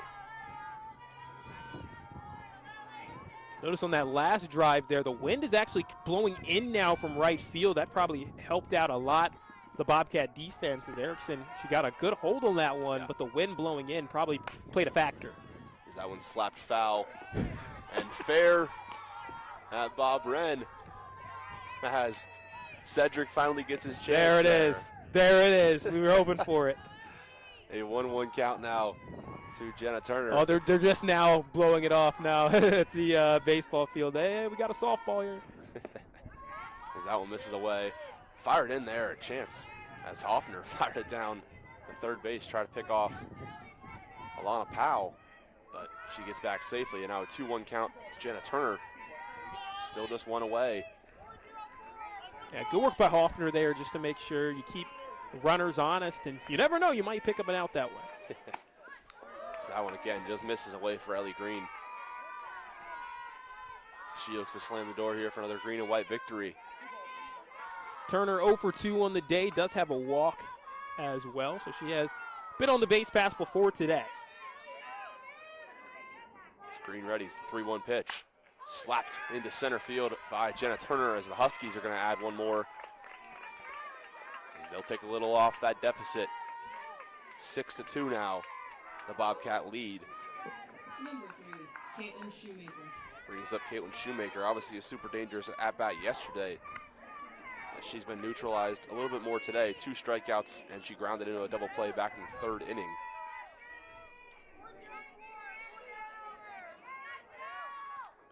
But just what the doctor ordered here for NIU, as she squares to bunt but pulls back and takes the ball inside. A 1-0 count to the Huskies 3-hole hitter. Yeah, tougher day for Shoemaker, as he said. Strikeout, swinging in the 1st, hit into a double play in the 3rd, and then struck out in the 6th. But you can turn around your day with just 1 swing if you're in Northern Illinois. She smacks that one foul to even the count at 1-1.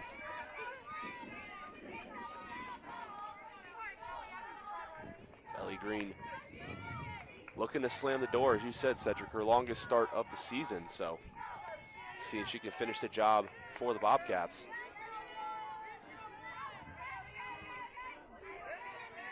The 1-1 pitch, taken inside by Shoemaker.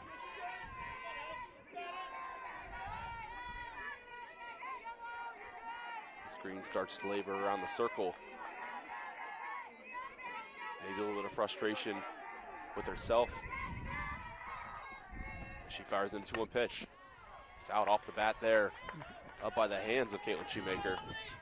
Generally, the batters want to have the bat find the ball. I feel like the ball found the bat that time, as that one was way up on the hands. Indeed. But I know you mentioned Ellie Green, maybe frustration. I also think, too, just trying to work through the fatigue and battling. This is 7 innings of work that she's done after not pitching more than 2 the whole season. As that one smacked out in the left field, just off the glove of Izzy Wilson, as she'll fire it in. And a play at third, but just safe as Jenna Turner able to slide in as the ball gets away from Shelby Wessler. But a big double there for Caitlin Shoemaker, and now runners in scoring position, and a big opportunity for Danielle Stewart as she started the game in the circle. Now looking to make this game interesting at the plate. Yeah, now the Bobcats, you got to get a hold of yourselves again, too. Now, after a couple of errors have plagued them in this one. You had the error to begin the inning, and then you have a second error on a drop ball in left field, and that makes it difficult on your pitcher. You could make those 2 plays, game's over. But the biggest challenge for Ohio this season has been, hey, if we make mistakes, do we let them cascade into more errors, or do we shut them down? They had times early in the season where they gave up big innings as a result because they let errors stack.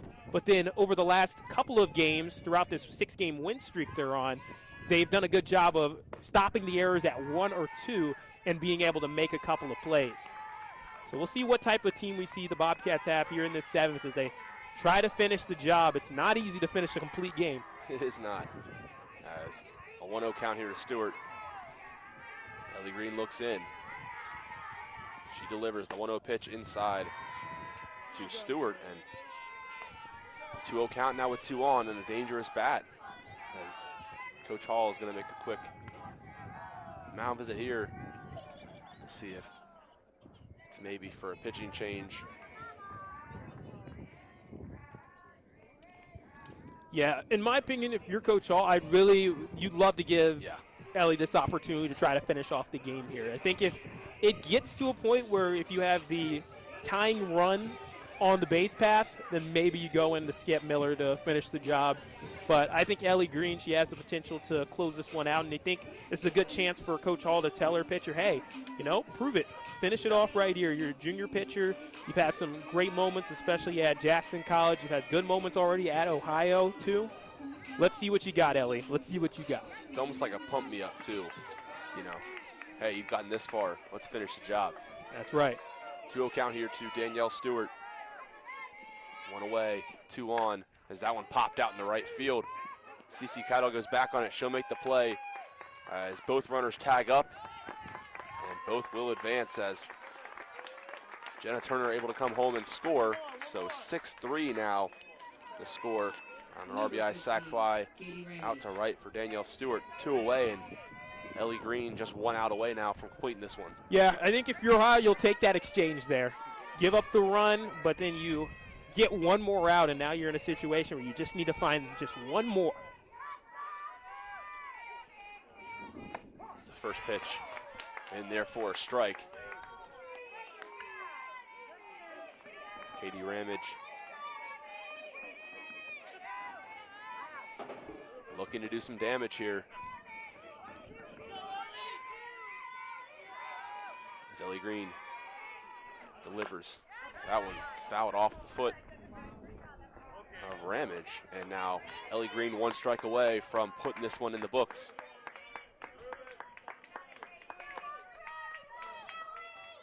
Shoemaker on third, 2 away, 0-2 count.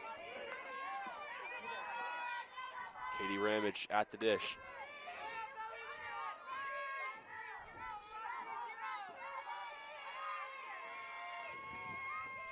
The pitch from Green, just low.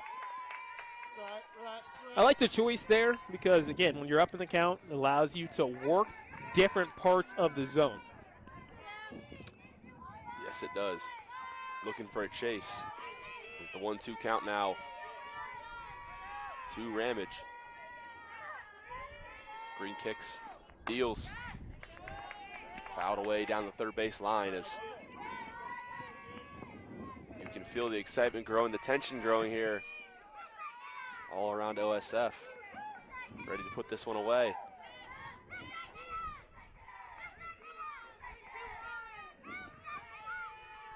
Ellie Green, the 1-2 pitch.